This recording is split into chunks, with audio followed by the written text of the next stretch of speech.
Hey Michael, are you registered to vote? I am actually. Did you know that more than 60% of eligible voters have never been asked to register? Really? Let me tell you about Headcount, the nonpartisan organization that works with the music and entertainment industry to get fans to vote. At headcount.org, you can update or check your registration status. You can also request an absentee ballot, get info on early voting, find your polling place, and see what's on your ballot. Millions of people get purged from the voter rolls every year. Everyone should check their registration status every year. The deadline to register to vote in some states is as early as October 4th, so you want to check before then.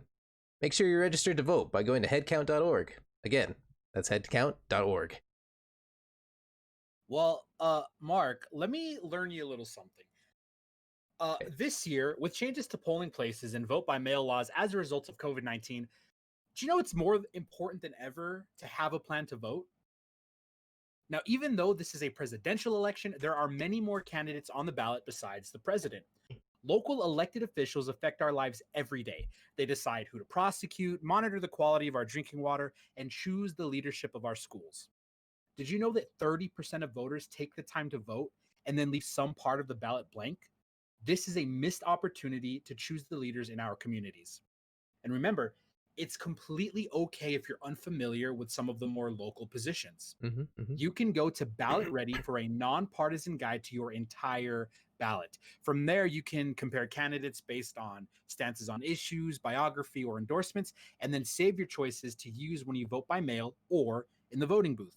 You can even request your absentee ballot or make a plan to vote early or on election day. This election matters, so make sure that you have a plan to vote. Go to ballotready.org and enter your address to make a plan to vote and vote informed. Hey, Mark. Yeah, You Michael. ready for the intro? I think so. Hello, ladies and gentlemen, and welcome to episode 13 of We Digress, the podcast that's a hot mess. I'm your host, Mike Madrano, joined as always by the Weebtastic Cloud Mark 27. How you doing today, bud? Weebtastic. Oh, baby. Here we Yes, are, sir. lucky number 13. Now, here's the thing. We didn't have an episode last week. Mark was sick, and I needed to take a break. Yeah. But I do find it fitting that episode 13 is being streamed live on October 1st. Oh, shit. I didn't even It's realize that. spooky season. It's spooky season. Guys, I love spooky season. This is my favorite time of the year. Yes, dude. This is, definitely the start of the best time of the year. Yep.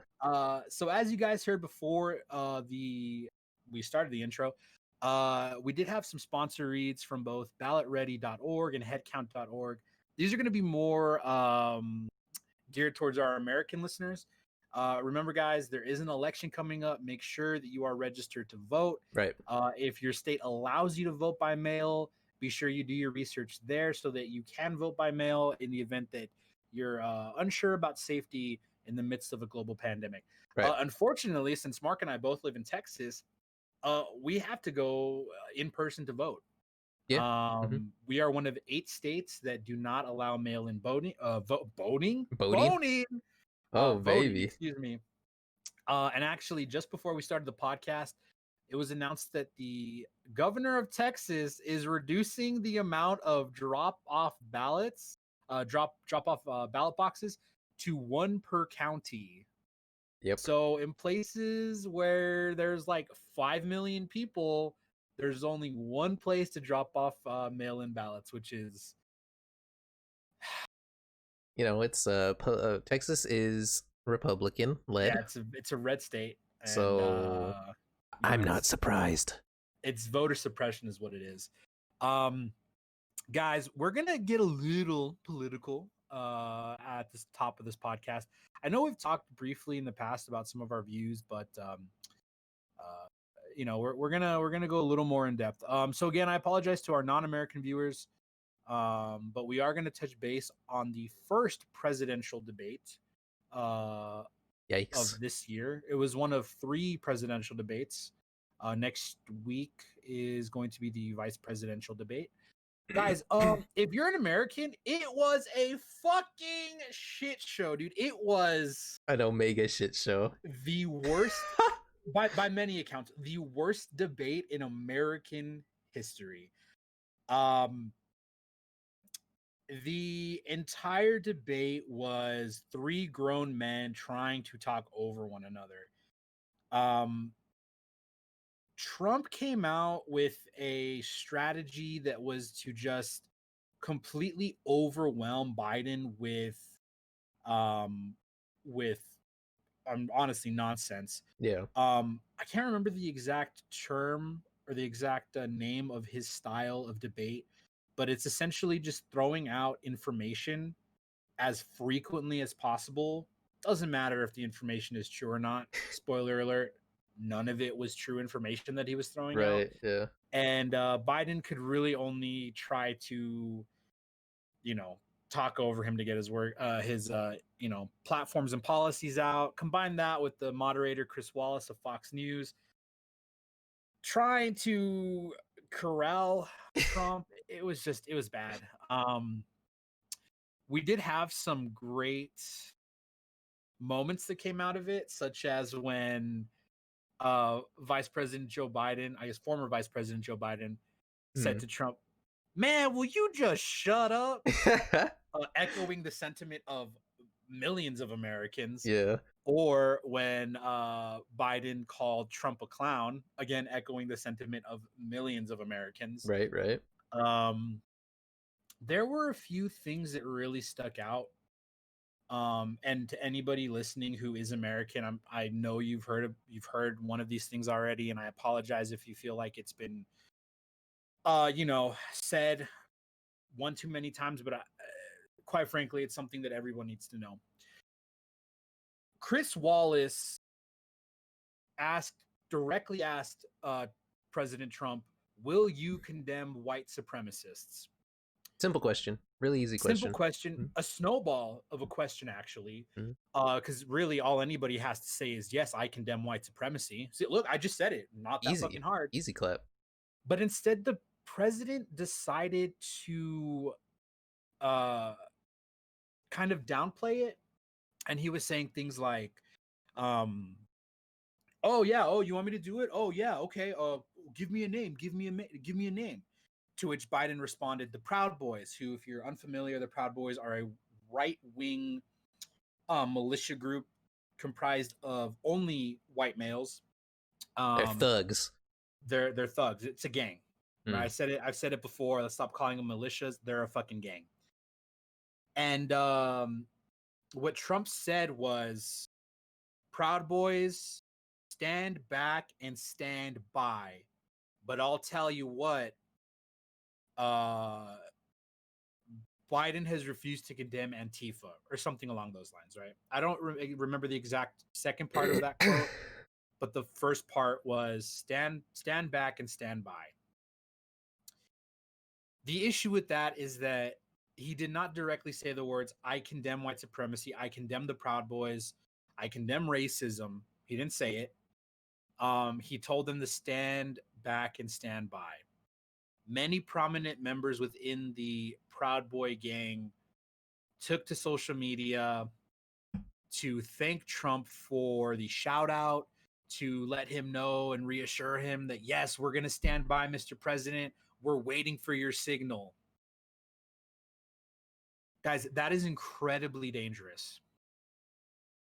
When your own FBI director states that white supremacy is the biggest threat, the biggest terror threat to Americans, and says that Antifa is not a group but an ideal, which does stand for anti-fascism, by the way. Yep. And the president isn't willing to denounce white supremacy, that is a big fucking issue. To people like Mark and I, not surprising, because this is, a handful of times that he's refused to denounce white supremacy when people have directly asked him to do it. So that was a big deal. Shouldn't surprise us. It still happens. Not surprising. Not surprising at all. The second thing that really stood out to me was when asked if Biden would accept the results of the election, Biden said directly, I will accept the results. If I win, I will accept it. If I lose, I will accept it. He then encouraged people to go vote. He Right. looked directly in the camera and he said, go vote. He didn't say, vote for me. He said, go vote. Make sure you're registered, do your research, go vote. When asked the exact same question, Trump went on a fucking tangent about mail-in voting being fraudulent, about an issue that happened in Philadelphia where thousands of ballots with his name on it were found in a fucking river. And instead he looked at the camera and he told his supporters, go to the polls and watch. That's what needs to happen. So he was asking his supporters to go intimidate people at the polls, which is a felony, by the way, here in the US. Not only that, but it was really interesting because he kept bringing up Philadelphia specifically, which, if you don't know, the city of Philadelphia is a predominantly black, the citizens are predominantly black. Yeah. So the surface message was, watch what's happening in Philadelphia because there might be voter fraud. But the when you really start digging into it, it's the fact that there are many black people who are trying to vote who are predominantly going to be voting Democrat. So he's trying to steal this election, not by telling you to not vote, but by trying to sow the fear into you that your vote is not going to matter. Right. Which is incredibly dangerous. I mean, this is we've seen this. I mean, since look, he won the 2016 presidential election, and for some reason he still cried about voter fraud despite winning the election. And I think it's because he didn't win the popular vote. Instead, he won the Electoral College. Right. Which is what the second time in our lifetime that the person who won the popular vote did not win the presidency. Which, that's a whole nother debate about abolishing the Electoral College. It's funny though, because like literally days before, he tweeted out to the citizens of Florida to get your mail ballots in. And of course, people like us, we see that and we go, okay, well, he's being a hypocrite, but his supporters aren't going to care. Yeah, they don't care, man. His supporters are very much like, oh, well, there's voter fraud unless I'm voting by mail because I'm doing the right thing. I'm following the law. It was a shit show. I encourage you guys, just go watch highlights from it. I think Philip DeFranco on YouTube did a really great recap of it. But one of the things I noticed a lot of people not talking about, and I myself didn't even talk about it the night of the debate, or I guess afterwards, there was a moment where several moments where Trump kept trying to attack Biden's kids. Yeah. And if you don't know, Biden's been through a lot. His one of his sons died within the last 2 years, I believe. Something like that, yeah. His first wife, passed away, and we've all had people that in our lives that we've lost. Trump repeatedly would attack his son over his cocaine habit. And it was one of the moments where you could tell that Biden really lost his cool, but he did it in such a dignified way that I think spoke to the millions of Americans who have either dealt with abuse, substance abuse, or have experienced living with someone who suffers from substance abuse. And he told Trump, yeah, my son had a drug problem and he overcame it, and I'm proud of him for that. And I know there were a lot of people who are recovering addicts who came out and said that really affected them. Yeah. And I think the two big takeaways from the first debate is that America lost. The only loser was Americans who tuned into the debate to try to figure out what the policy stances are, right? The Americans were the losers of that debate. But I think the the winner of that debate was Biden, because he showed, I am a president. I will be a president that will work for you, right? Versus Trump, who has always been, I'm a president who's going to work for me. Yeah. And whether you disagree with me or not, if you look at the big picture, that's the truth. You know, it hasn't been until recently that Trump's tried to issue executive orders to help out American citizens, because he realizes that he's going to lose this election. He's losing this election right now, which is why he's trying to sow those seeds of doubt for people who are voting either in person or by mail. It's incredibly terrifying. And this brings up another point. If you're an American citizen, whether you're voting Republican, Democrat, or third party, remember there is a very, very real possibility that on November 3rd, the night of the election, you will see Trump winning in a landslide. But over the coming days, you will see that Biden is going to be catching up and will eventually win the presidency. Because overwhelmingly, people who are voting by mail are voting for Joe Biden. Yeah. And those ballots are the ones that are going to take days, weeks to count. So don't be discouraged. Listen, in case you haven't realized, I myself am voting for Joe Biden because I cannot deal with another 4 years of the same bullshit under a bullshit president. With that said, though, do your research. Vote for whoever you think has the best policies that will help you. That's why it's good to go to headcount.org or ballotready.org. Do the research yourself. Don't listen to what the talking heads at CNN or Fox News tell you. Don't listen to what we're saying. Do the research yourself. That's something that not a lot of people do in this country. Right. Please register to vote and make sure that you are informed in your decision. Don't vote for somebody because I'm telling you to, because Mark's telling you to, because your mom, your dad, your grandma, your grandpa are telling you to. You're your own person. You're your own individual with your own thoughts and opinions. Do your research. Go vote. I'm going to get off my soapbox now. That was good. That was good. I'm off it. Go vote, guys. Well, if you're American. I don't know when everybody else's elections are, but go vote. Yeah, I think that's just a universal. You know, if you live in a democracy and you have the ability to directly elect your representatives, do your research, go vote. Off the soapbox. Off the soapbox. With that out of the way, guys, we are going to go ahead and we're going to touch base on something pretty big that happened last week. And that was that a little company known as Microsoft. Good old Microsoft. Bought another little small company known as ZeniMax. ZeniMax. Yeah, ZeniMax. ZeniMax. So last week, Microsoft acquired ZeniMax for $7.5 billion. Billion Cash. with a B. Cash. Jesus.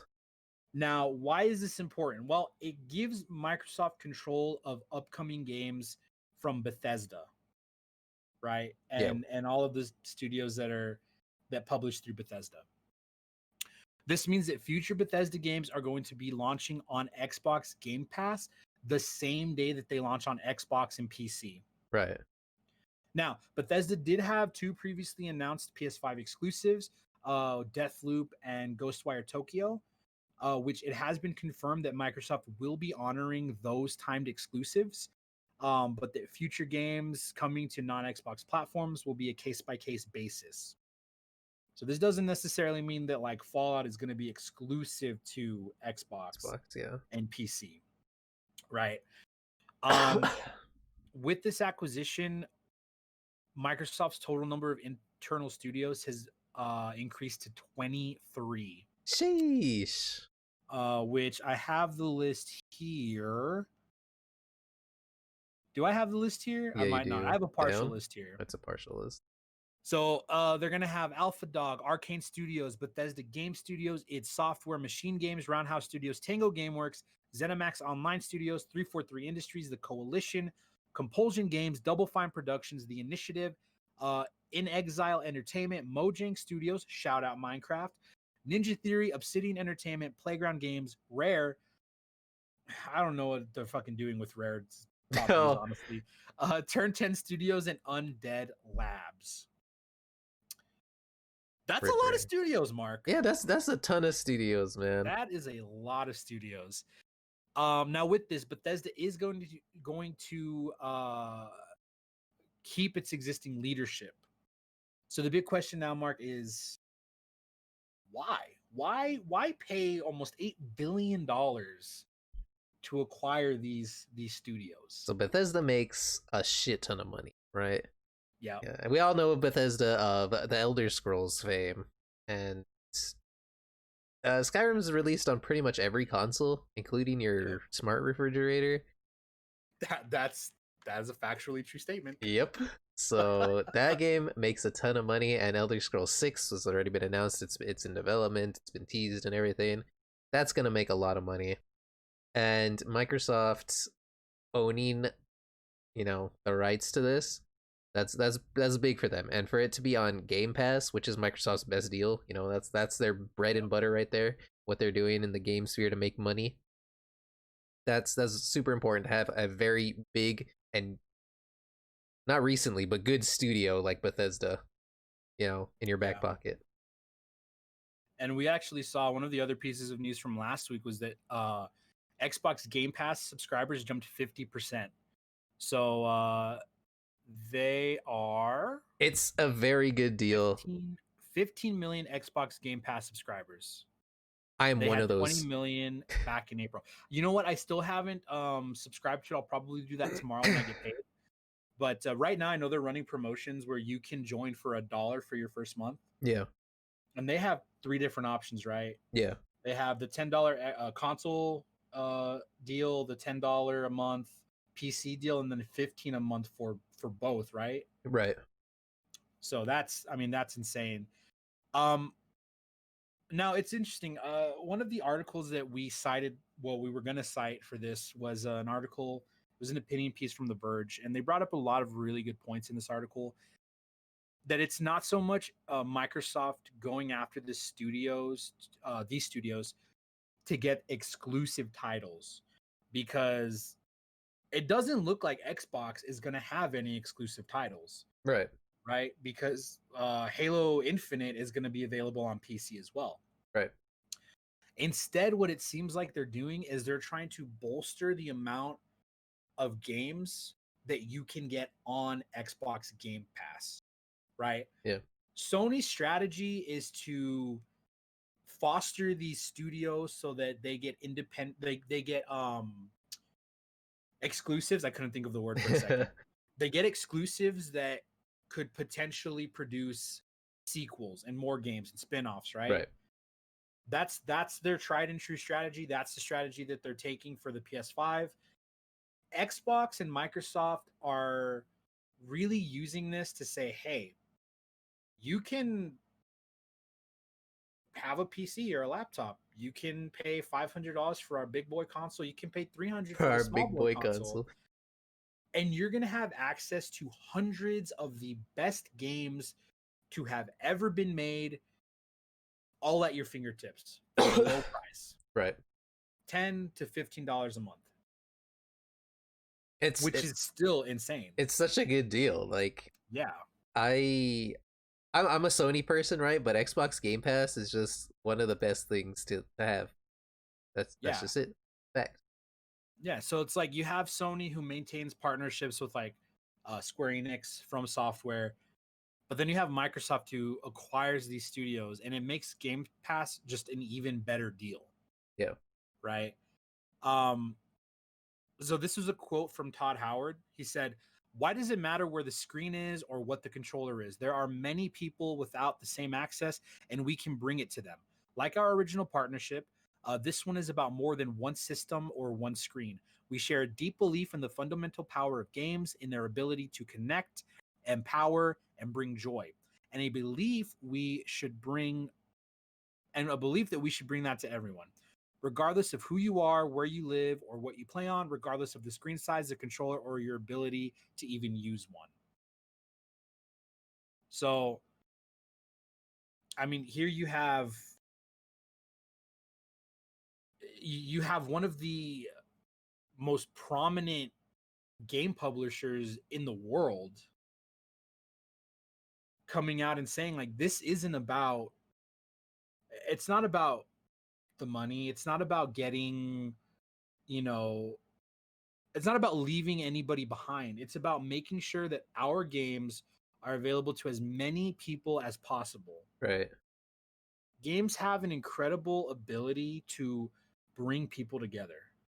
Hmm? Right? Like, look at you, for example, Mark, right? That's me. You stream 6 to 7 days a week. You play games, you fostered this community, and I mean, you play a game and somebody happens to be browsing Twitch and they see, oh, this Cloudmark guy is playing it, let me check it out. Like that is the door, right? Yeah, that's the door. You gotta get your foot in the door. That's the foot in the door right there, is the game. And then people discover, oh, you know what, this guy likes this game and this game, and I really like those games, and fuck it, let's be friends. Yeah.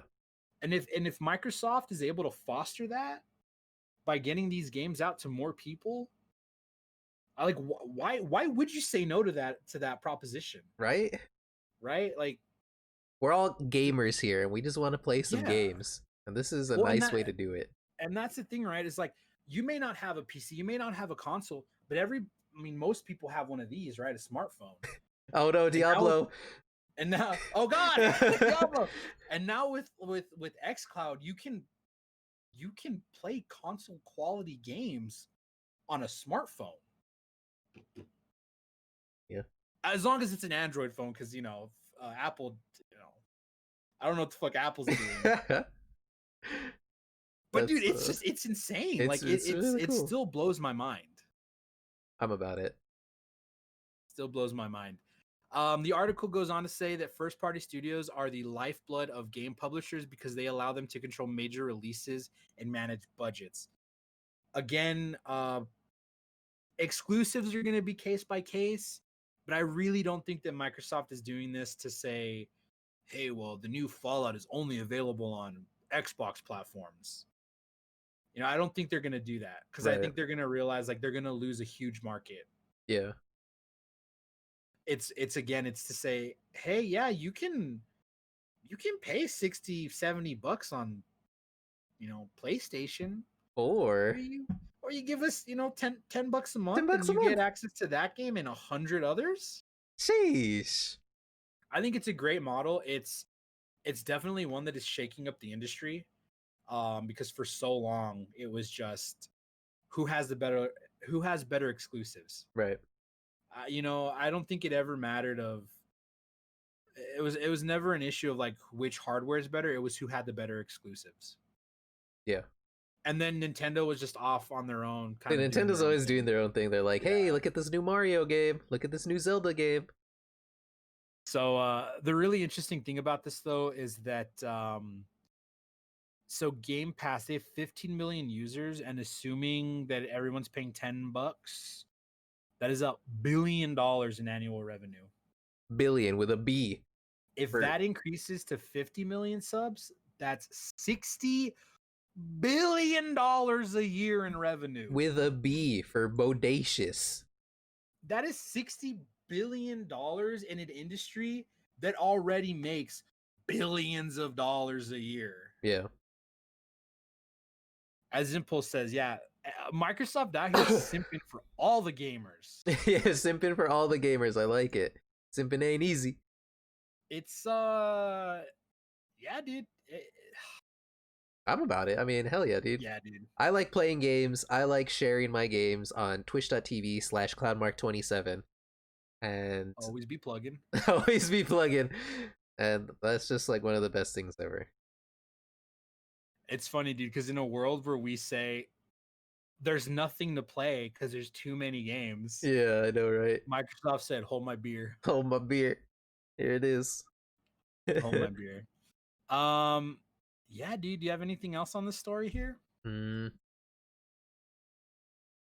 They said they were in the market for other ones, didn't they? For other game studios? I'm not sure though. It would not surprise me, It wouldn't surprise me either. honestly. I wonder if they're gonna pick up like maybe some indie studios, like because we've seen some extreme blow up of indie studios recently. Yeah. So like if you played Fall Guys, Among Us, or even more recently Phasmophobia. Phasmophobia, is that what it's called? I think it is. Those are all indie studios, and those games are like Among Us recently had what 3 million people playing over this last weekend. You know how Yeah, what insane was that the is? stat on that? It went from like 8 people at launch to like 3 million this Three past weekend, million. That's which is insane. that's fucking insane, man. And Yo, Among Us is fantastic, by the way. yeah, let's talk about that real quick So it's just like it's because crazy how these indie studios with Fall Guys and Among Us and Phasmo, it's crazy how they're like, yeah, come play with your friends and yeah, have fun and do shit with your friends in this whatever. And I think that's really effective because COVID is happening. We can't really hang out with our friends. Well, you're not supposed to, but hey, you're not supposed to. People still do it. But let's talk about Among Us for a second because obviously you go from 8 people at launch to 3 million people this past weekend. That's a pretty. I mean, granted, the game's been out for what 2 years? 2 years, yeah. That is a fucking huge increase. That's insane. Right now, I'm sure that COVID does play a role in that, and that it's this is a game you can get a group of people together to play. But like, the game just is good, It's really good. Like it's fantastic. right? Like, it's just a good game, and it's like, Mark brings up the good point. The fact that you can get like your friends either from across the globe, from other parts of the country, or just from your same city and play that game is insane. Not to mention it's available on mobile, which means that you have even more people that are able to play. Do you have one of these? Yeah, do you have one of these? Everybody, god damn it. But it's true though. It's like, we've talked about it before with mobile gaming, and I think Among Us is a really good example. It's like, yeah, it's on PC, but it wouldn't surprise me if a bigger number of their player base is coming from mobile. Yeah. You know what I mean? And I think even with Fall Guys too, like Sony was smart in getting that as a free game, quote unquote free, For to PS Plus. PlayStation Plus subscribers. Yeah. Especially at launch. This wasn't like it launched, it's doing really well, let's get it. It was like Sony saw that and took a chance on it. And I think it did really well for them. Yeah, season 2's coming shortly, so Yeah. I actually loaded up there's Fall Guys the other day. Yeah. I'm still bad. Still bad. It's not even bad, dude. I chose like literally first game. I made it all the way to the last round. Where you have to grab the crown. Was that game mode? And I forgot which button was grab. Oh no. So I jumped at the crown and I just started button mashing, and I fucking missed it, dude. Oh my was god. It was really bad. Really, really bad. So Among Us on Google Play Store has over 50 million downloads according to Pep. Okay, see, that's insane to me. Like, how many downloads does it have on PC? Yeah, because those were Steam numbers. The 3 million over the weekend, that was Steam numbers. That was Steam, right? Yeah. But guys, Among Us it's really fun. It's really good. I'm trying to see if I can find these numbers. I apologize that I'm washed out now. The screen's bright. I apologize, I'm washed up. I said washed out? I know you did say me? washed out, but I just heard washed up because my brain. Wow, dude. Number 2 on mobile is Genshin. Guys, Genshin Impact is fucking amazing. I'm addicted to that game. Like I go to sleep. Let's talk about that game. Let's talk about that game. Okay, client was fucking dude. It took me 3 days to download that game, and I know that Spectrum is dog shit, and they keep fucking me on my internet speeds. Dude, the most I got was 0.67 on the download. Today I launched the client to finish downloading it. 14 megs, dude, on my Easy. download speed. I guess they fixed Took it. me 2 minutes. And then I sat there in my room like fucking slackjaw just playing the game, dude. It's a really good. It's insane that game is free to play, and it is so that fun. good. See, I say free to play, but I'm getting ready to spend some money on it. No, no, you're not, dude. I already have. You don't have to tell. You don't have to tell anybody, Mark. Oh shit! I don't have to tell. I mean, I'm free to play, guys. It's free free to play. Free to play. I don't spend anything on it. Okay, I can't seem to find the numbers for Among Us, but that's okay. Yeah, dude. Honestly, I didn't think that I would have fun with that game. If you don't know what we're talking about, Mark, how would you describe Genshin Impact? Genshin Impact is like Legend of Zelda Breath of the Wild, taking out the garbage, which is degrading weapons. I fucking hated that.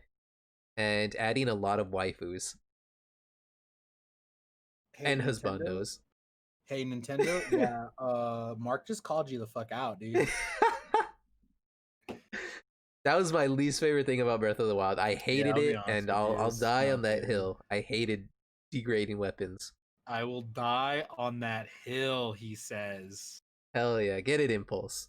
Oh god. But it's very good, and I'm having so much fun playing it. And it is free to play, and you can get it on iOS, Android, PS4, PC. You streamed it the last 3 nights? Yep. Can I be honest with you though? I feel like because it was a mobile first game, right? Like it came to mobile first, or did it release on both? No, it released on everything at the same time. Okay. Can I be honest with you though? I feel like the controls, when they were developing it, they specifically made it to work on PC. It feels really good on PC. It feels great on PC. I don't like the way it plays on mobile though. I haven't played on mobile, so I couldn't tell you. Yeah, I don't know, dude. Then again, I don't like mobile controls anyway. I like a physical. I'm an old man, dude. I gotta feel. Yeah, I gotta feel it. But yeah, dude, I 100% would not believe you if you told me that was a mobile game. I know, right? It's insane. It looks like, so good, dude. It is so beautiful. Listen, and I'll be honest with you, I'm not usually into the same weeb games as Mark. That's true. Because I'm a monkey brain, and I gotta like when I play games with story, I gotta like get in and get out. Like 8 to 10 hours, maybe 12 if I'm feeling spicy. I'm good. I can tell this is a game that's gonna be there's a lot of time. 60 hours minimum. Yeah, and then maybe more. They're gonna add. I think I heard the first update, so version 1.1, it's gonna add Inazuma, which is a new area, which is roughly the same size as Liyue. And if you haven't played up to that portion of the game yet, Liyue is huge. It's huge. So if it's the same size as that, oh my god. Yeah, I'm only like 2 hours in. I guess, is it a spoiler? I guess. No, not really. I finished the prologue, and I did like the first part of Act 1 or something, like the first chapter. There you go. Yeah, really Liyue is huge, and it's supposed to be the same size, and there's rumors of it coming October like 20th or something, but we'll have to see. So yeah, Kuro says that he played on mobile for 30 minutes and uninstalled because the controls don't feel right on mobile. Yeah, exactly. It seems to me like they made it for PC, and then we're like, we should just port this to mobile because we can make a shit ton of money on mobile. Mm-hmm. Let's just make a shit ton of money on mobile. Yeah, and the thing is, dude, is even on mobile, it still looks so fucking good, dude. Like it just yeah. In that update, they're gonna for Android, they're gonna add 60 FPS and ultra graphics, and then for PC, they're gonna add unlocked FPS and ultra settings for all the graphics. Oh, dude, that's game is so good. Yeah, I know a lot of people have been like, especially on my personal Twitter timeline. There's a lot of people going off on it, and I want Kaching, please. Dude, I'll be honest with you, because like when I did my first polls, I was like, please give me Jean, which I realized to people who've not played this game, I'm just saying a bunch of names and y'all are just like, God, these fucking weebs. I really wanted Jean and I didn't get her, and I was really disappointed. But then as I progressed the story and I was like, oh, I can add Lisa to my party, I was like, nice. Nice. Lisa's my Wi-Fi. My Wi-Fi.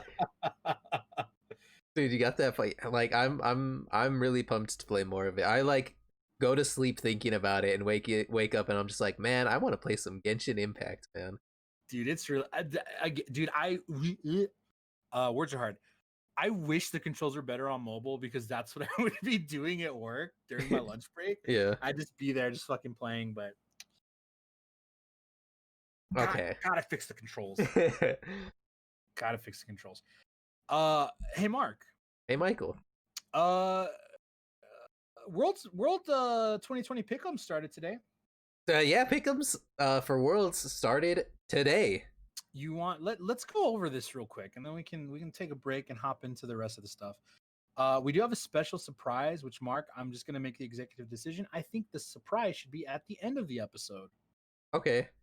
Okay, cool. Yeah, that's good. So yeah, 2020 Pick'em, Mark. I don't know if you want to post in your chat the link to the leaderboard that we're doing for the Discord. The link. It's in. Oh, you know what? Let me get it. I don't have the link. But yeah, you guys are more than welcome to join our Pick'ems group.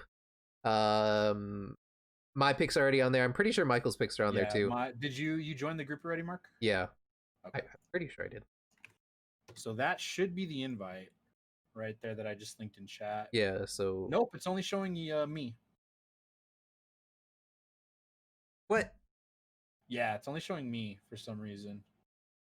I see me. Do you see me? Am I in? Let me refresh. Oh, there you are. Yep. There I am. If only I knew about League. That's okay, Kuro. You could just put whatever. Dude, Kuro, I know nothing about League other than team names, and it's all good, dude. We're actually gonna do a special prize. Mark, I don't know if you saw that I posted this in the Discord in general. The winner is gonna get something special. Something that's gonna debut on my OnlyFans. Yep, dude. You're gonna get a lewd picture signed by both Mark and I, and we're gonna do little kissies on it. Oh man.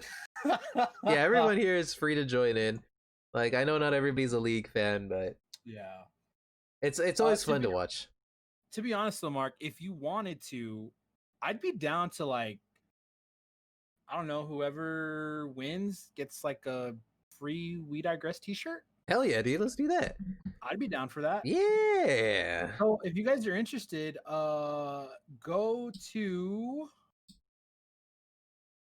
how are we gonna link the Discord? If you're watching on YouTube, there should be a link to the Discord in the description. If you're watching on Twitch, Mark just posted the Discord. And I guess we'll post on Twitter. I don't know how we're gonna do it. I don't know either. We'll figure it out. We got time. We'll figure it out. We'll figure it out. So we'll get some free weed. Hey, no, dude. Hey, that's not legal in Texas. It's not legal in Texas, Holmes. So we'll do that. But let's go over some of the info from Pick'ems, which did go live today, and you have until tomorrow? I think so. Or the day after, I think, to select your picks. Right. So you just drag and drop your predictions in order. Yep. Pretty simple. It saves automatically. Interesting thing this year, group picks do not carry over to the knockout stage. Right. So if you mess up with groups, you still got a chance when it goes to the bracket. Viewers can receive 500 blue essence, 500 blue essence plus a random champion shard. That's going to be for quarterfinals. 500 orange essence in the semifinals, and then a hex text chest and key in the finals. Point-based rewards. For 18 points, you get a Greater Merc Wolf Summoner icon. 34 points, you get a Gromp Summoner icon. 50 points is Ancient King. And 66 points is Crimson Raptor. Jeez. There's also, for anybody who has a perfect pick, all right, you will receive all 5 ultimate skins of DJ Sona, Spirit Guard, Udyr. Udyr, yeah. Mark, correct me. Yeah. Pulsefire Ezreal, Elementalist Lux, and Gun Goddess Misfortune, who is Mark's waifu, That's my waifu, yeah. and an exclusive Alienware Aura battle station, which is a replica of the stations used by the pros. So in the World it's a Tournament. really good computer. Yup. That's like a free setup, guys. That is a free setup. Listen, guess what? You join our leaderboard, you get the perfect pick, you get those skins, you get the exclusive battle station, but most importantly of all, you get a free We Digress t-shirt. Hell yeah, dude. I'm just saying. One of those things is better than the others. And it's obviously the other- t-shirt. And the other is a t-shirt. So there's that. I guess with that, Mark, you want to take a quick break and then we'll hop into some more worlds, because Sounds good. I don't think we expected a lot of what happened with these playing stages. Lanes was pretty crazy, so Pretty crazy. All right, guys. So we will be back after a quick sponsor read. We'll catch y'all on the other side.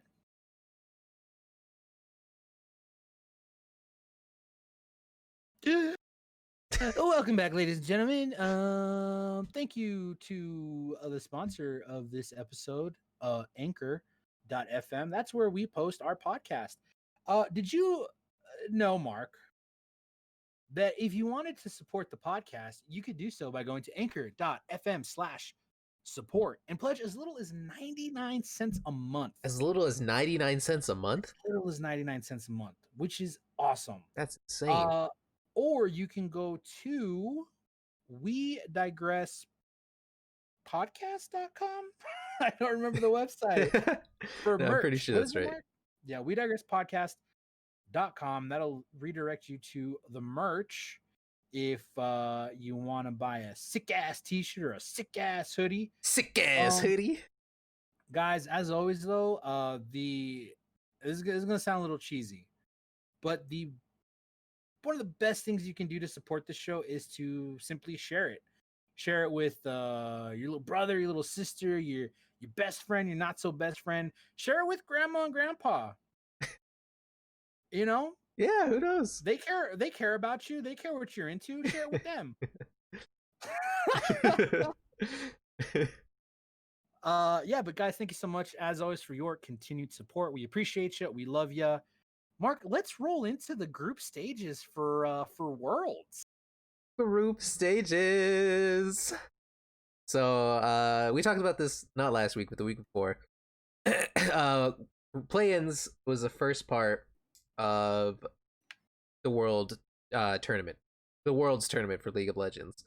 And play-ins is basically 10 teams fight to get the last 4 spots in the group portion of the world's tournament. So we saw these 10 teams were split into two groups, Group A and Group B. And the first place team from each of those groups moves on. And then to get the last 2 teams, it'll be the second place team versus the winner of the third and fourth best of 5 match. So like in Group A, Legacy Esports was second. They're from Oceania, which is Oceania, blah, blah, blah. Oceania. I said it right the first time. Yeah, dude. Which is Australia and New Zealand. So shout out to Crimson. And they were second place, so their chance to move on to groups was against Group B's winner between third and fourth place. And that's how it was decided. And the winners that did indeed move on were... I actually got 3 of the 4 that I predicted right. So we had TL, Team Liquid, NA hopeful. Please do something, TL. I have faith in you. Unicorns of Love, which is from the CIS, which is Russia, basically. LGD, which is from the LPL or China. And surprisingly, this was the big surprise, was PSG Esports from the PCS. And that was actually, that was one of the biggest surprises, because not only did they have to play with 2 subs the entire play-ins tournament, they were from what's a weaker region, so they weren't expected to get out at all. But hey, here they are. Hey, they didn't just get out; they got out first place in their group, so they're pretty good, pretty good. Yeah, dude. I think the biggest takeaway is that domination.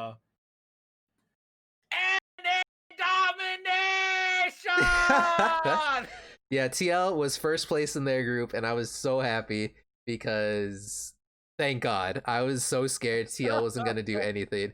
But thank you, Team Liquid, for Tactical, my boy Tactical, ADC for Team Liquid popped off. There's so many more Twitches in my game now, so yikes. But thank you, dude. I appreciate it. Yeah, TL did very well. And I actually thought Legacy from Oceania was going to come out, but they hard-inted their last best of 5. So sorry about that, Crimson, but they're out. And I really thought they were going to make it in, but they failed me. It happens. And yeah, Unicorns of Love looks really good. They look really strong. I knew that after the first couple games, I was like, Unicorns of Love is going to make it out because they look really good. And they did. PSG is probably the most interesting team to come out because, like I said, they play the whole play-ins with 2 substitutes because their mid and jungle were quarantining for COVID. And both mid and jungle are going to come back now that they're in groups. So we're going to see how the team dynamic changes because they looked really good with these 2 substitutes. So it's going to be, it's going to be kind of a big yikes if they look kind of not good. You know what I mean? Yeah. So do you, like, if you're coaching that squad, right? And you're like, well, our subs did really well. We're going to throw you guys in. Do you give them, like, these are all going to be best of 1s or best of 3s? So groups is a double round robin. So okay. I think it's a double round. I'm pretty sure it is, where they play each team in their group twice, and then the top 2 teams. They're each best of 1 games, right? Right. So if you're the coach and you've decided, all right, you know what, we're gonna have our full starting lineup. If they fucking int that first game, do you say, you know what, we're fucking throwing the subs in? I don't know if they can put the subs in anymore. Okay. Because so PSG was gonna come in with their mid and like their OG squad, but their mid and jungle wouldn't have been able to play. So Riot was like, you can have 2 players from your region join you for the play-ins. So they chose the second place teams mid and jungle, and they look really good with them.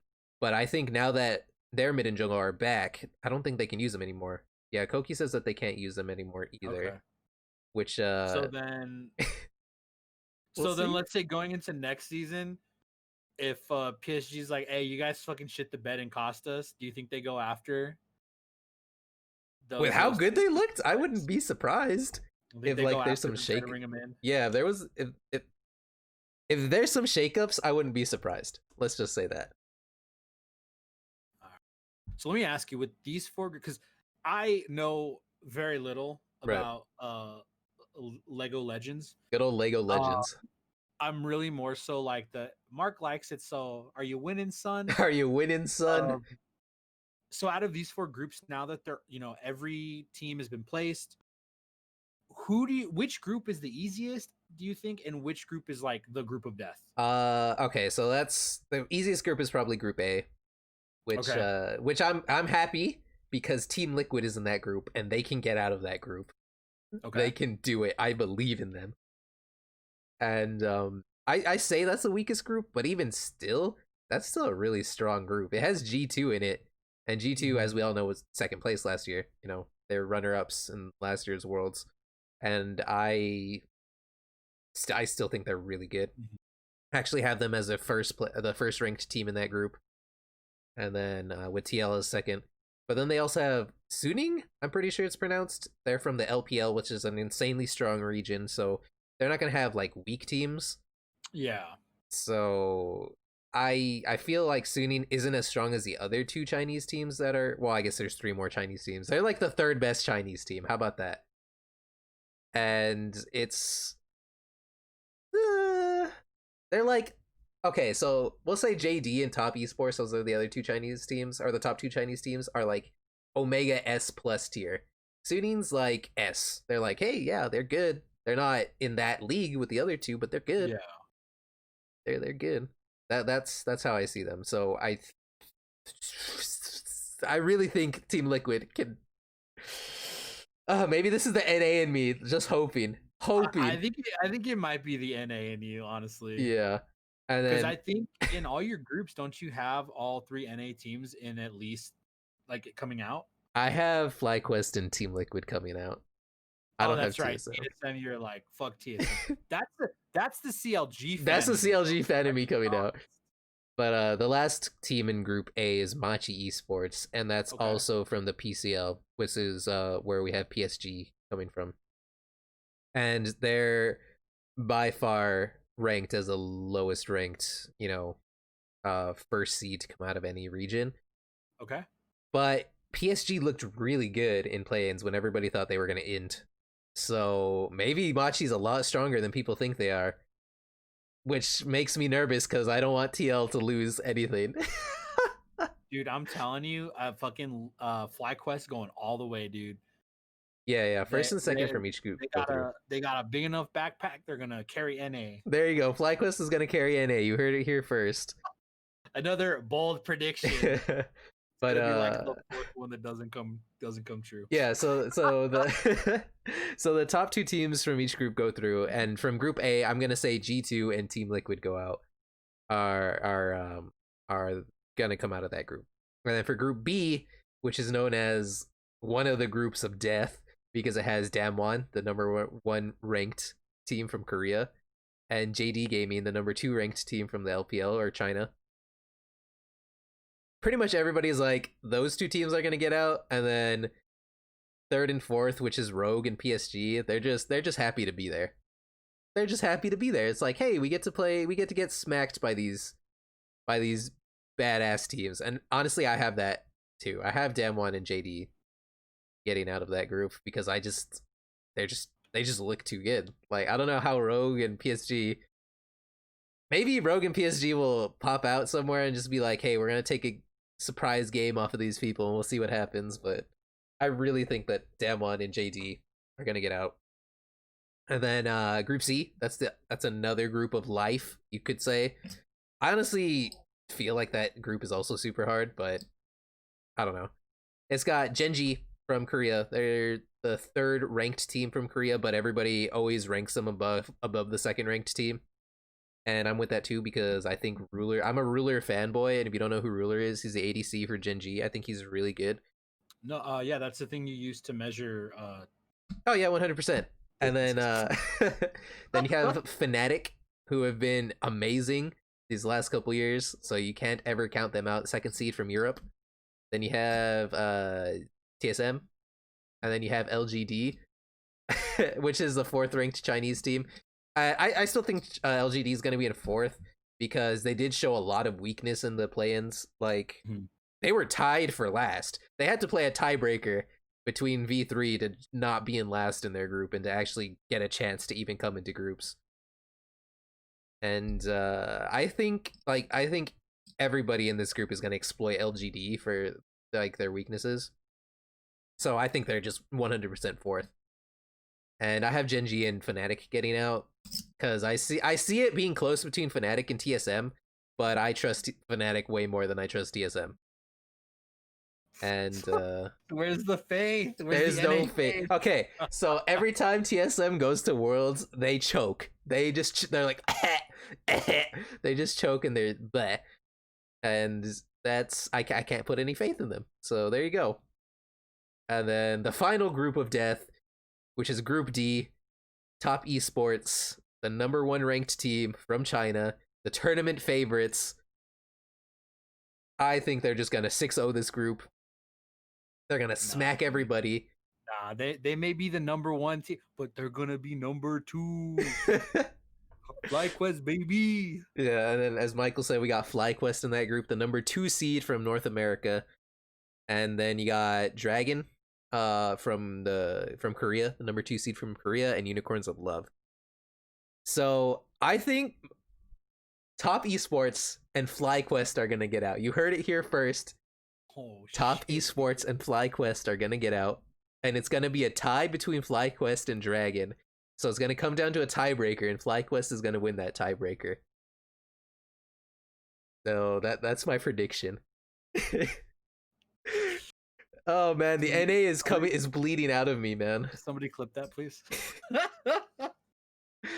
But it's gonna be so hard for NA to do anything, and I'm praying, because every year NA is so bad unless you're Cloud9. So I'm just praying that please give me something, give NA fans something to root for. Well, listen, Mark, I'm not saying that you cheering for Cloud9 was the reason they went so far, but you guys do share the cloud. That's true. We're both Cloud. Time to change your name to Flymark. There we go. Now we're Flymark. Flymark 27, boys. Oh my god. That's gonna be the last time I'm on the podcast, guys. Guys, me and Michael have decided to call it quits. That was unforgivable. But that's my view for freaking groups, which start this weekend. Wait, do they start this weekend? Pretty sure they start this weekend. Yeah, this weekend. Okay, yeah. October 3rd. Flymark 27 is taken now. Shit, that'll be my alt account. All right, now guys, listen. You heard from the league guy. Listen to me, who has no knowledge of league. I think it's gonna be G2 and Liquid out of Group A. I think. Hold on, I gotta look at my picks real quick so that I don't get this wrong. Uh-oh. So we had the same Group A. Okay. That's awkward. We've had the same two teams coming out of Group A. Yeah, my picks. All right. I think Group B is going to be Damwon and JD Gaming. So we got the same two coming out of B. Group C, Genji, TSM. Oh. Group D, Top Esport, and FlyQuest. Oh, shit. So we're actually pretty much the same except for Group C. I have Unicorns of Love over Dragon. Oh, shit. Dragon coming in 4th place. Why? Because I follow my gut. Not the monkey brain. I follow my gut. My gut's telling me that I'm not gonna get any points. We have pretty much the same two coming out except for C. I have Fnatic where you have TSM. Yeah. And I guess that's Michael's NA showing. Hell yeah, brother. Well, I mean, I didn't put Liquid above G2 because, your boys got a little Spanish in them. So that's true. I think G2 is the best Western team. G2 is the best Western team, and I could say that with confidence. Watch them like shit the bed now and go like 0-6. Why would you call them the hotel team? Oh, right, man. Guys. That's gonna do it for us this week. We'll be back next week. Oh my god. Oh my god. Yeah, guys. We'll see what happens. Are you gonna watch it this weekend? I am gonna watch it this weekend. Okay. Unfortunately I'm not gonna be able to. I actually am getting the 30th and the 31st off, so we can maybe do a watch party. If anybody's gonna be awake that early in the morning, we can do a watch party in the Discord. Yeah. And that way Mark can explain things to me. Right. I think you can co-stream it. I'm not sure. Can you? I have to check, but if not, then we'll just do a watch party in Discord. Yeah. But yeah. We'll see what happens. Because I do like watching Worlds with everybody. But I think we've seen every World since college, right? Yeah, since 2012. And even back then, I was an old man and couldn't fucking stay awake. It's nice when they're here in America, but this one's in Shanghai because, COVID, and USA dealt with COVID really badly, so hee. Oh, you don't say, dude. No way, dude. Yeah. You don't say. Well, with that, Mark, I think we'll move on to the last bit of news stuff this week. Tokyo Game Show. Guys, Tokyo Game Show happened. I didn't see anything. I saw a little bit of it, but it was in a really early, so. So what were some of your the things that got you hyped? My biggest thing that got me hyped was Resident Evil Infinite Darkness, which is a CG miniseries coming to Netflix in 2021, and it stars Claire Redfield and Leon S. Kennedy. Fuck yeah. I love Claire and I love Leon. If you don't know, Resident Evil 2 is my favorite Resident Evil 2. Or my favorite Resident Evil 2. It's my favorite Resident Evil game. And they're the stars of that game, so I always love me some Claire. I love me some Leon. That was the biggest thing to come out of TGS for me personally. Don't objectify Claire. That's my waifu, damn it. Yeah. Actually, I lied. I did see that trailer because it got leaked beforehand. It did get leaked beforehand. It looked pretty good. Yeah, it looked. I really adore the CG stuff for Resident Evil. It's so much better than any of the live action. Mm-hmm. And I'm just really looking forward to it. So we'll see how it goes. So it wasn't too long ago that it was announced that Netflix was doing a live action Resident Evil series.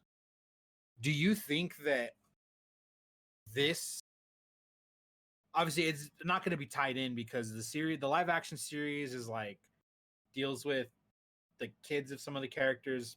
They deal with Wesker's daughters. Gag me with a spoon. Holy shit. Think that if this does well, do you think that that's going to set the precedent for that live action show? I hope so, because right now the live action show sounds like dog poo. Okay. It sounds awful, and everybody who's a Resident Evil fan that I follow, that I'm a part of, the groups I'm a part of, they are not looking forward to the live action show because it just sounds fucking terrible. It sounds like nothing that anybody asked for. And I'm with them on that. No. Wesker's fucking daughters, are you kidding me? Did anybody ask for that? No. Let's be honest though, if they did a live action show and they had like Claire, would you ever be satisfied with the performance of whoever they cast in that role? So, in the third Resident Evil live action movie, I think it's the third one, they have Claire. They have Claire, who's played by Ellie Larder. And she's from Final Destination 2.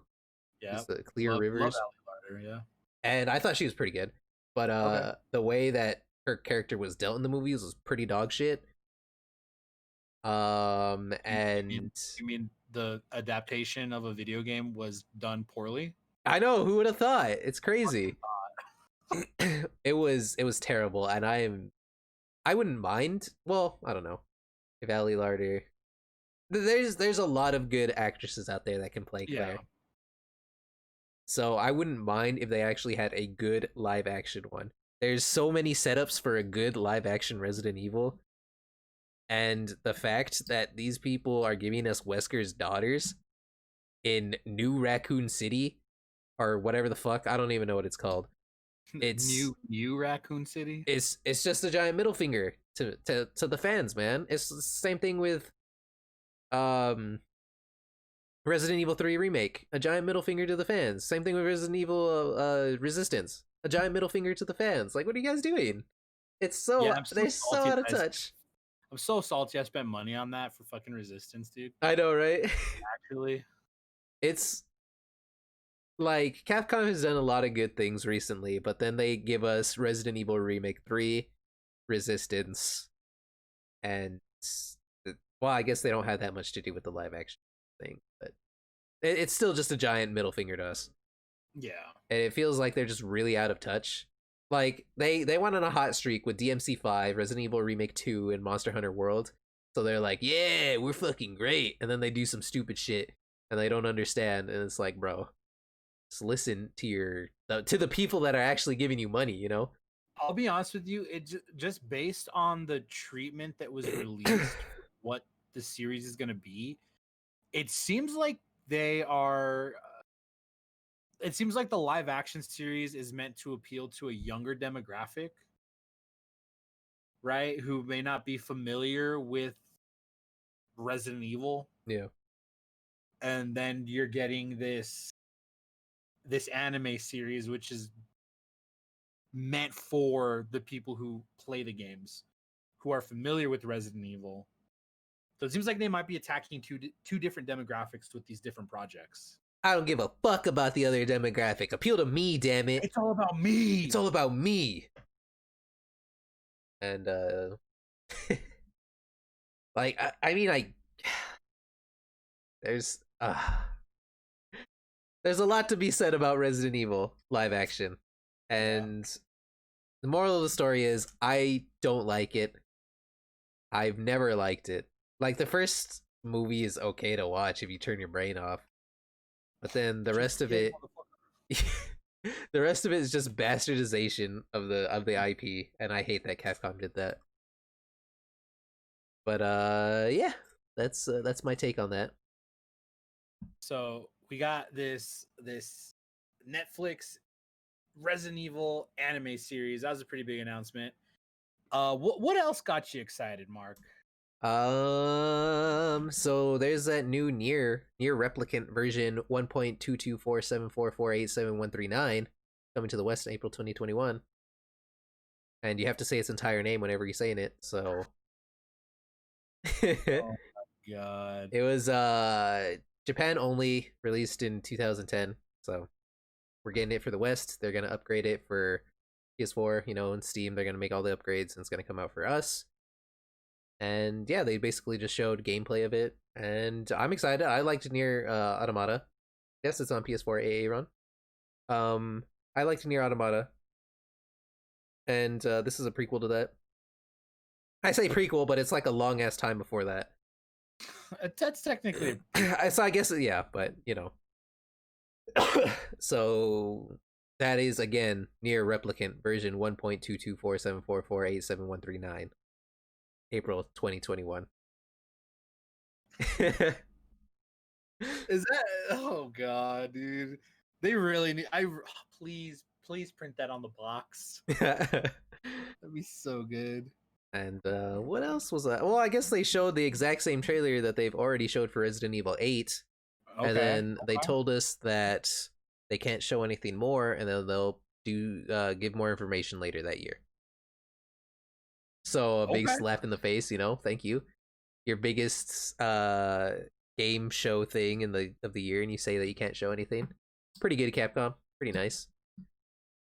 But hey, you tried. You tried.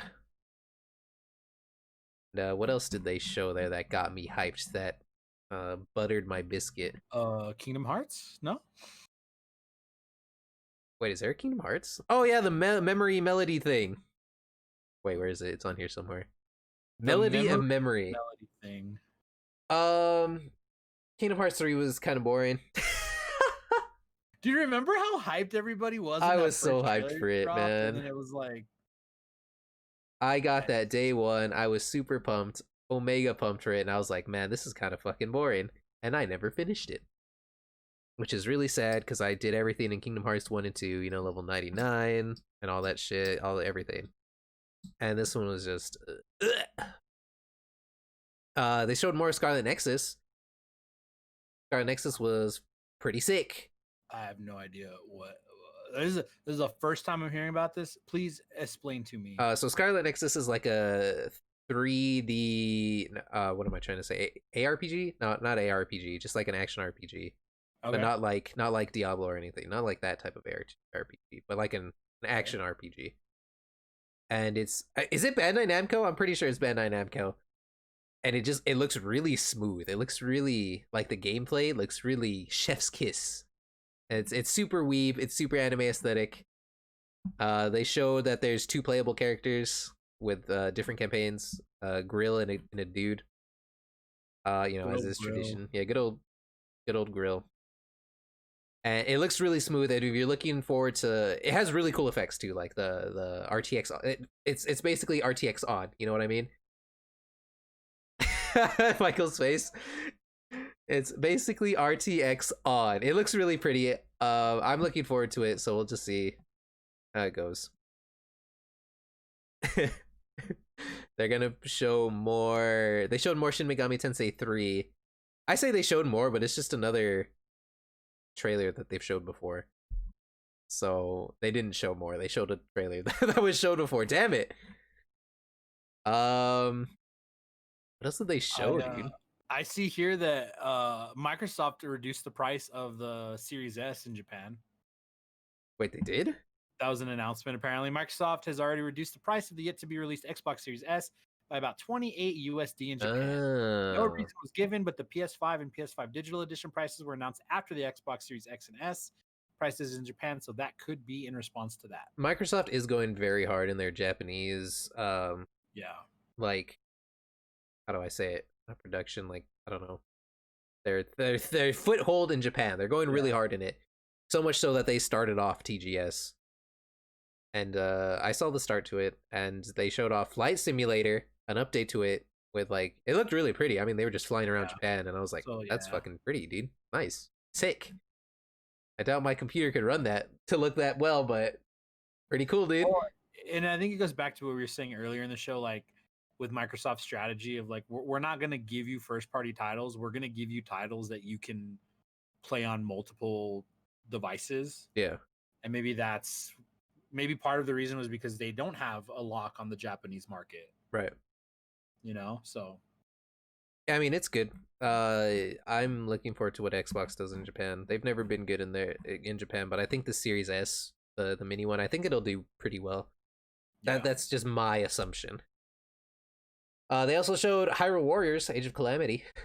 It's a Gensel game. I think that's how you say it. So it's like if you ever played Dynasty Warriors, it's like that, or the first Hyrule Warriors game. So if you've ever played games like that, it's basically like that, and it's a prequel to Breath of the Wild. And they showed off young Impa, who's hella cute. So we're Simpa for Impa. I saw that on Twitter. Simpa for Impa. Oh no. can somebody ban Mark in his own channel? Is that possible? Dude, have you guys seen young Impa? Like, young Impa. She cute AF, boys. Listen, Mark, I'm gonna give you that one because I've had some pretty bad ones today. So you can have that one. That's your one for the episode. Here's a Nintendo Life article with young Impa. She cute AF, boys.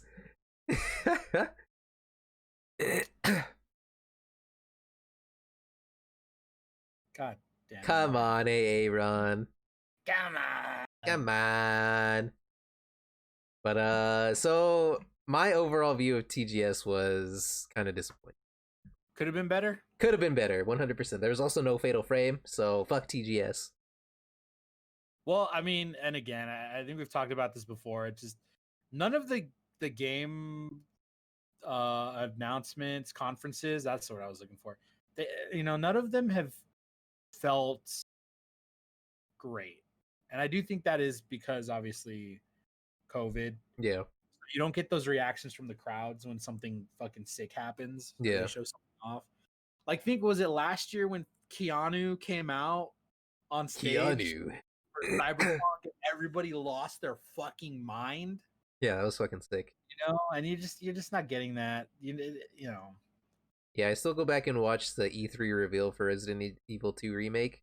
Just when Leon first pops out, you hear the crowd just explode, and it's just like the coolest shit ever. Yeah. You pre-ordered so Aaron pre-ordered Cyberpunk. Actually, it comes out November 19th. Something like. Right? Didn't that just get announced like today or yesterday? Yeah, but you see CD Projekt Red making their employees crunch when they said they wouldn't. So like actually? Yeah, like actually. So that's a thing. Yeah, dude, but Keanu. Like actually, yeah. And people talk massive shit on like Sony and stuff for the crunch they did for like Last of Us and whatever, but because it's CD Projekt Red, nobody's saying anything because it's The Wisher, it's Keanu. Because they can do no wrong, dude. They literally got the most likable man in the world. I love me some Keanu. Their Vicia game, dude. Yeah. Yeah. Anything else you want to touch on with TGS? They showed some stuff. They already showed. Not anything groundbreaking happened at TGS. Mark's super disappointed. There's a mobile game for Nino Kuni, but I don't know if that's they didn't say anything about Western releases. So I don't even know if that's for us or anything. So yeah, that's they showed more stuff on the medium. If you guys don't know what the medium is, I'm it's more of an extra large kind of a guy. God damn it, it's very Somebody much ban, please. so somebody banned Michael. It's very much inspired by Silent Hill, even so much so that they have the composer Akira Yamaoka working as their composer, and that's one of the games I'm really looking forward to. I would say go in blind and watch the trailer yourself because I feel like the less you know about this game, the better. Still looks. I saw the initial trailer that got released. Oh my god! Hey, Aaron actually tried banning me. At least we know he's loyal, right? That's funny. Yeah, I think should we go on with the little surprise? Yeah, let's go for it. All right, guys, it's October 1st, which means it's officially spooky season. So It's spooky season. Mark and I had the idea, what if like every episode for the rest of this month we do a little spooky story. Oh We do a little live baby, read of a spooky story. it's spooky. Spooky. Yeah. So I chose a story this week. Next week it'll be Mark, and we'll alternate. I still think, I don't know how you guys feel about this, but maybe for the episode immediately before Halloween, we just do spooky stories.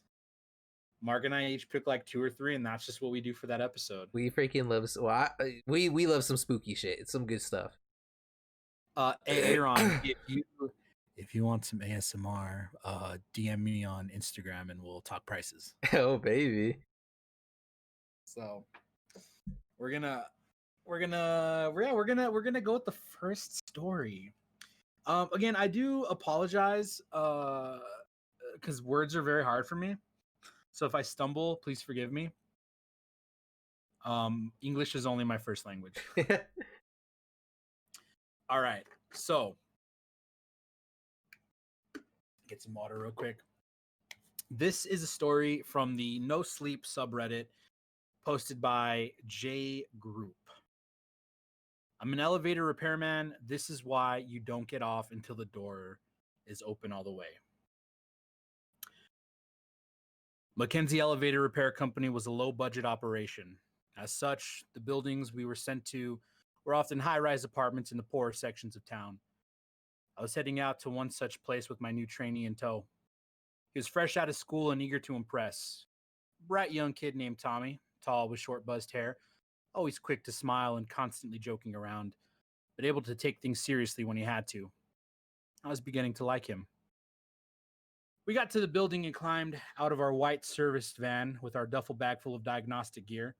Only a week before, we had visited the place to repair the same broken elevator.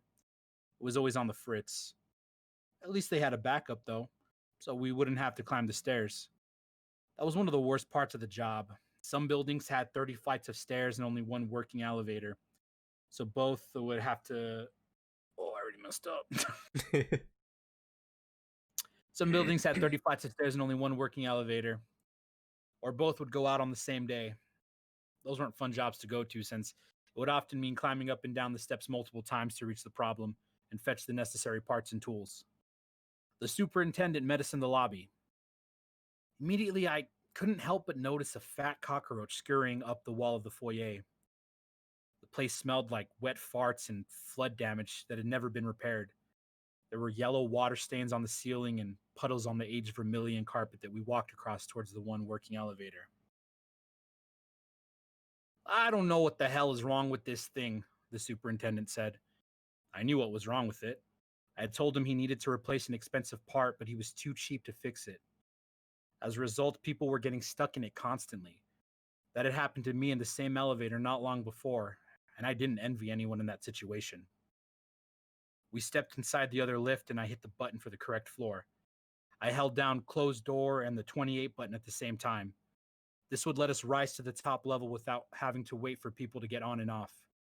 A little secret that firemen and repairmen alike use to get to where we need to get a bit quicker. The door closed with a squealing rattle as it dragged heavily across the threshold. It clanged shut with a loud metallic noise, and we began to rise in the shaking box. It heaved back and forth as we ascended, knocking me off balance and into the wall. The old piece of shit was not improving with age. Uh, is that normal? Tommy asked. No. We got to the top floor and the door opened. Exiting the elevator, we heard the desperate calls for help from the box next to ours. Help! It's hot in here. I can't breathe. Please help us. Hey, I'm the elevator repairman, I called down to them. I'm here to get you out. Oh, thank God. I heard the muffled sound of their grateful voices as they spoke to each other. It sounded like there were a few of them. No wonder it was so hot in the tiny box. The thought of all that body heat and packed people in such a crowded space filled me with sudden claustrophobic terror. I had never been scared in a confined space until I got stuck in that very same box those people were trapped in. I remember back to that day, sitting on the floor of the elevator, cockroaches scurrying around me everywhere in the dim and flickering lights. The heat became oppressive and overwhelming the longer I waited. The air became thick and humid and impossible to breathe. I can still remember it like it was yesterday. Tommy and I tried to pry open the door and found it was completely jammed shut. Unusual, to say the least, but not unheard of. It would require a trip downstairs to the van for a different tool. I let Tommy know what the plan was, and the superintendent, Ronnie, decided to come down as well so that he could let us back in. Down we went in that squealing elevator. It rattled and shook violently, descending to the lower levels. We heard a ding, and the door began to slide open, revealing the lobby. I had told Tommy a few rules before he started working with me, and as the elevator door slid across its steel track, he unthinkingly broke rule number 3. Don't get off the elevator while the door is still opening. He began to exit as the door rattled open, and I began to say something, reaching out to grab his arm, but it was too late. As he went through the threshold, the door suddenly slammed shut with tremendous speed and force. I would later find out that the superintendent had put this elevator out of service earlier that day since it had almost decapitated someone else in a similar fashion. He hadn't wanted to climb the stairs though, so when the other one went out of commission, he just started using it again. None of this he bothered to mention to us. The elevator was old, the steel door heavy, and when it slid shut, it slammed into Tommy with incredible force. Once it hit him, it did not stop, but continued, crushing him like a sledgehammer through an overripe watermelon. Ever see Gallagher? Yeah, kind of like that. His nose caved in and his jaw shattered as the door crushed him with overwhelming power before I could intervene. He gurgled and spat out teeth as I rushed forward to try to push the door open. His head appeared partially caved in, and I saw shards of skull protruding from the flesh like broken pottery. I was about to put my fingers in the gap, but then thought better of it. Using the pry bar instead, I tried to wrench it open. I jammed the edge of it into the door frame just above Tommy's head. That's when the elevator began to suddenly ascend again, this time much quicker. Tommy was still partially trapped, half in, half out of the door, with the entire thing slammed through the middle of him. The pry bar and then the top of the elevator came down on his head as we rose up to the next floor, caving his skull in from a different direction. That was all his brutalized body could take. The left side of him collapsed into the lift, the other half was still outside in the lobby, and we left it behind as we went up. I began to scream with terror at what had happened, but the superintendent didn't seem fazed. He just looked at me calmly as the box rattled and went up with increasing speed. Ah, shit, he said. That's not good. Hey, can you keep a secret? I've got cash. We can tell people he was screwing around and got caught in the door. Nobody's fault. Or I can tell them that you shoved him. It's up to you. He smiled with his greasy grin. A thick gold chain hung around his sweaty neck, and his bald head gleamed with beads of perspiration as he waited for my response. Before I could say anything, we began to freefall. The box dropped as if the cable had been cut, and I felt my stomach lurch, and the cheeseburger I had eaten for lunch began to rise up into my throat in sudden protest. If we had been on the top floor, we would have died for sure. But as it happened, we hadn't gotten that far up yet. Still, the impact was deafening, and the force of us stopping suddenly rattled my bones with horrifying pain. Ronnie, the superintendent, had been brought down to the floor with sudden force, and I saw his forehead was bleeding. He was missing a couple of teeth as well. We began to ascend again, and my heart began to hammer even faster in my chest. I wanted to get off this hellish ride. Suddenly, it stopped. I heard another ding, and the elevator door opened in the lobby, revealing the other half of Tommy, as well as a small crowd of disgusted and curious tenants.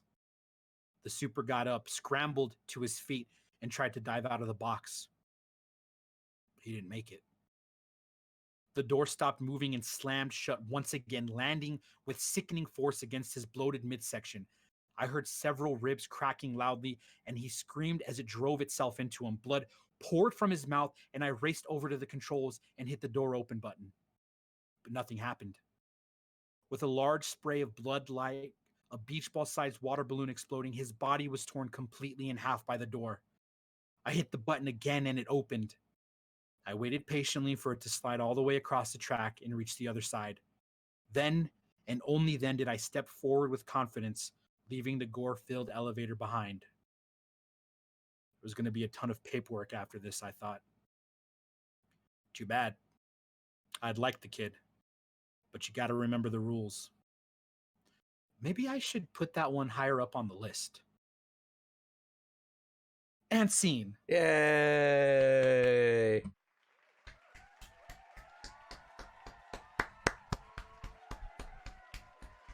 What a great PSA to take the stairs instead of the elevator.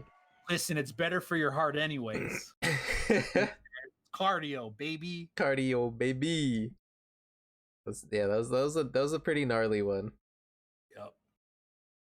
So yeah, if you guys like that, we'll continue to do it the rest of this month. Wait, enable? You don't have easy enabled? Oh, I don't. But yeah, well, spooky stories are fantastico, so we'll be doing more spooky stories. I don't care if you like it. Dude, we have this. There you go. All right, guys. Well, with that, I think we're going to go ahead and call it a night. Guys, remember, it's spooky season, so don't go out after 2 a.m. Or do, you know. That's the witching hour. That's the witching hour. I have some high standards to meet now. Oh, shit, you right. I got to find a good story for next time. Yeah, so next week will be Mark's turn to find a story. And yeah, guys, as always, thank you so much for watching. Mark, you going to be streaming anything? I will be playing some Genshin Impact because I'm addicted. All right. Well, guys, if you're interested in watching Mark stream his games, you can find him at twitch.tv/cloudmark27, or you can find him at Twitter or Instagram at cloudmark_. You can also find me on pretty much any major platform. I am at Mike Madran and the number 0. Guys, thank you so much for checking out tonight's episode. We really appreciate it. Mark, you have anything else to say before we end? You guys are really cool. That's my input. Dude, Mark, the man of little words but many emotions. There you go. Guys, we love you. We appreciate you, and we will catch you in next week's episode. Goodbye.